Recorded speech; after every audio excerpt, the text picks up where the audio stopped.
Chapter 10, Mishnah 5. This Mishnah 2 discusses a two-story house in which there are two openings, one directly above the other. In this case, however, the openings are smaller than a tefach square, which are too narrow to allow the passage of Tuma. If both of the openings are smaller than a tefach square, the law is as follows. If Tuma, such as a piece of corpse, is in the house under the lower or upper ceiling, but not under the openings, utensils that are opposite the openings remain tahor, because they are not in the ohel of Tuma. And if the Tuma is opposite the openings, utensils under the upper or lower ceiling of the house remain tahor, because the Tuma under the openings goes upward in a straight line and does not spread into the spaces under the ceilings. In the following cases, one of the two openings, which are smaller than a tefach square, is covered by an object. If the source of Tuma is in the lower floor of the house under the ceiling, and an object that can become Tameh, or an object that cannot become Tameh is placed over the upper opening or over the lower opening, only the contents of the lower floor become Tameh. A. If either type of object is placed over the upper opening, it seals off the entire building, so that the space beneath the openings is no longer exposed to the sky. The entirety of each floor, including the space under its opening, is now an ohel. The piece of corpse, which is in the lower floor, can therefore spread Tuma to the space under its opening. But the Tuma cannot go through the opening to the upper floor because the opening is too small, less than tefach square, to allow the passage of Tuma. B. Similarly, if either type of object is placed on the lower opening, the Tuma of the lower floor spreads throughout that floor, but cannot enter the upper floor because the opening is too small.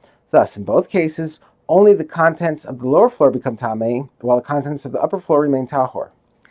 The same case, except that the piece of corpse is in the lower floor beneath the two openings rather than the ceiling, and only an object that can become Tameh is placed on one of the openings. If the source of Tuma is in the lower floor opposite the two openings, and an object that can become Tameh is placed over the upper opening or the lower opening, everything in both floors becomes Tameh. A. If the object is placed over the upper opening, it seals off the entire building so that the space beneath the openings is no longer exposed to the sky. The entirety of each floor, including the space under its opening, thus becomes an ohel. The piece of corpse, which is in the lower floor under the opening, can now spread Tuma throughout that floor. Furthermore, since it is under the opening, it is able to transmit Tuma through that opening, despite the fact that the opening is smaller than a tefach square. Once the Tuma enters the upper floor, it spreads throughout that floor, including the space beneath the upper opening.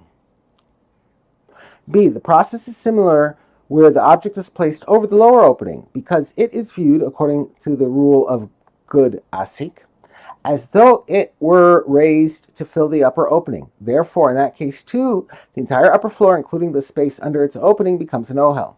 When the Tuma of the lower floor goes through the opening and enters the upper floor, it spreads throughout the upper floor. Thus, in both cases, whether the object is over the upper or lower opening, Tuma is transmitted to the contents of both floors. The same case, except that only an object that cannot become Tameh is placed over the opening. Such an object, when it is part of an ohel, as is in this situation, blocks Tuma. And if an object that cannot become Tameh is placed over either the upper opening or the lower opening, only the lower floor becomes Tameh. A. In the case where the object is placed over the lower opening, it makes the entire lower floor a closed ohel. Thus, the piece of corpse, which is in the lower floor, causes Tuma to spread throughout that floor. However, the Tuma cannot pass into the upper floor because the object in the lower opening, which cannot become Tameh, blocks the passage of Tuma. B. In the case where the object covers the upper opening, it is viewed as though it extended downward, good achis, to cover the lower opening. Therefore, in this case too, Tuma spreads only throughout the lower floor and cannot enter the upper floor.